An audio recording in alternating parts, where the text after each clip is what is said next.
Our expectations for 2022 are fairly optimistic. We're looking for real GDP growth to exceed 4%, probably 4 to 4.5%, as the economy continues to recover. That growth will be led by continued consumer spending as wage rates continue to rise, personal income grows, fueling the consumer final demand. Adding to that will be the effort to increase industrial production and output so that we satisfy more of that demand with domestically produced products and less of it with imports from foreign markets. That kind of an environment does create additional inflationary pressures, shortage of workers, inability to attract people to the jobs that are open means wage rates will have to accelerate even more than they already have, and that will continue to create an environment where there's too much money chasing too few products. So we'll get the demand pull inflation that results from that environment. Yeah, essentially the supply chain disruptions that we're currently experiencing were caused by shutting down the economy in the second and third quarter of 2020. So production of and output of products declined dramatically, and demand returned, surged much faster and sooner than anyone expected. So companies were faced with the need to sell products out of inventory since they were not increasing production at a rate fast enough to meet existing demand and rising demand. So we've satisfied that demand with a reduction of inventories and an increase in imports. It's going to require a long period of time before we correct those imbalances in the supply chain. We continue to have shortages of workers in critical areas like transportation and manufacturing activity, and therefore we're going to find that it's going to take longer to rebuild inventories and meet the increasing level of demand with the products that we produce domestically. So the prices of the products that are available will continue to go up as the demand pulls those prices up with a limited amount of supply.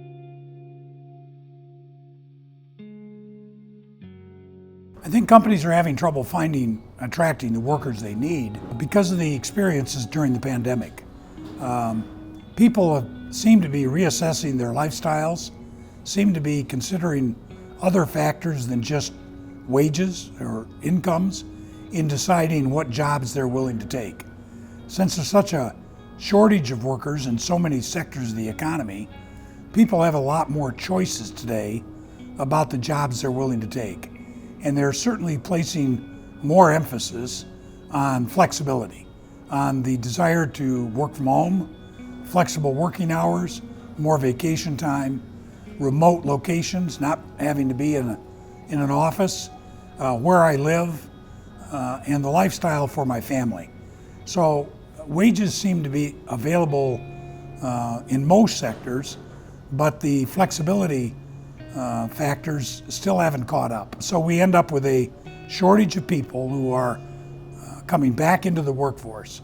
We seem to have more families who don't believe they need to have two wage earners in the family. They're willing to accept less income for the trade-off being a better lifestyle. I think that is the experience they had in 2020, and for a lot of people, that was an attractive change in their lifestyle.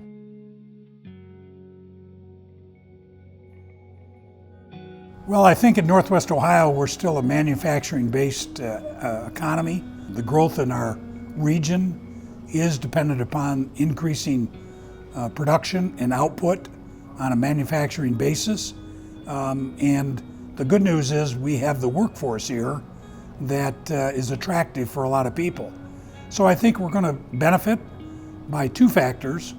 One, our location with the intermodal transportation alternatives that we offer, ports, railroads, airports, highway system, which will allow our warehousing operations to expand dramatically. And secondly, we have reputation and, in reality, a workforce that is dedicated, that works hard, and is attractive for a lot of employers. So I think we'll continue to benefit with companies moving into the area, as well as the companies that are here expanding operations in an environment where they can get the workers and the quality of work that they are going to need.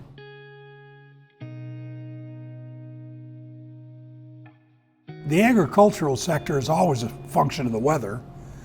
We've had a great season this year with yields up and output up dramatically. And even with that, prices have risen as commodity prices overall have increased. So we're going to look at an agricultural sector that's going to have a very good year from a income standpoint. Clearly, hopefully next year will be equally as good from a weather standpoint, and we'll continue to expand our ability to produce the commodities for export markets, as well as have more than enough for our internal demand. So the ag sector looks in good shape right now. Clearly, they benefited from some federal government subsidy programs that were instituted in 2020 and produced some subsidies in 2021. And so overall, the ag sector is doing very well this year, and hopefully that can continue.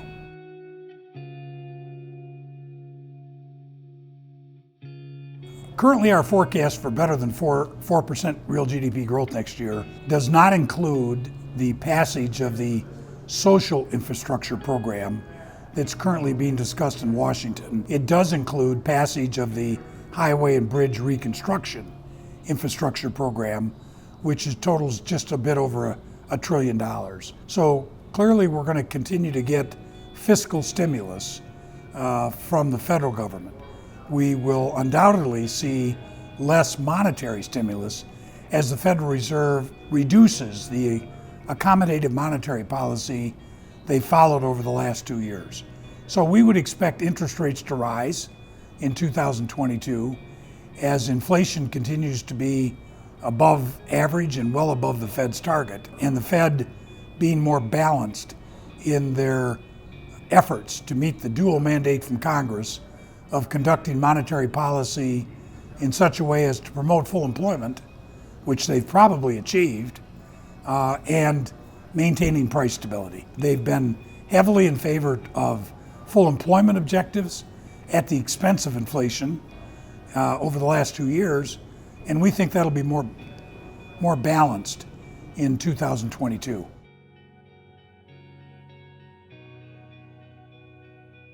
One of the growth sectors in our economy has been the housing sector, and that's largely been a function of, one, the desire people have to change their living situation during a pandemic where they needed more room in their house, a place dedicated for work, a place for the kids, a yard for the kids to play in, and those kinds of objectives. But the reality is that we went 10 years in this country under building. We built on average 500,000 units a year, both multifamily and single-family homes, in an environment where family formations average 800 to 1 million people a year. So that's the driver of the demand for housing, is family formations, and that continues to grow at a pretty rapid pace. So we expect the housing sector to continue to do well, even though mortgage rates will go up. Prices will continue to rise, but incomes are rising, people have saved money, they have the ability for larger down payments than was the case prior to the pandemic, and we believe that'll support continued above average level of demand for single family homes. Therefore, I think you'll see construction activity continue to be strong, particularly as contractors are able to attract skilled labor and handle the increasing cost of building materials. So while prices rise, we think the ability for the consumer to afford housing will continue to allow that industry to be strong all through 2022.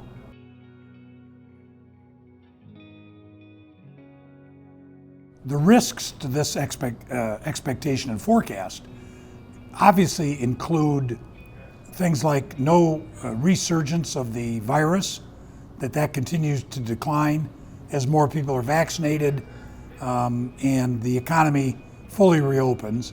It does not anticipate any taxes being increased in 2022. Should we end up with higher tax rates, then that would certainly reduce our real GDP forecast, but would increase our inflation expectations. We need to see industrial production increase at a faster pace, more domestic production of goods to meet the rise in demand and to rebuild depleted inventories. And we need to see a smaller trade deficit where we satisfy domestic demand with fewer imports going forward. So there are risks to that. The biggest risk is, do we get people back to work? Are people willing to come back and fill the posted but unfilled job openings that exist currently, let alone the growth in jobs that will occur in 2022?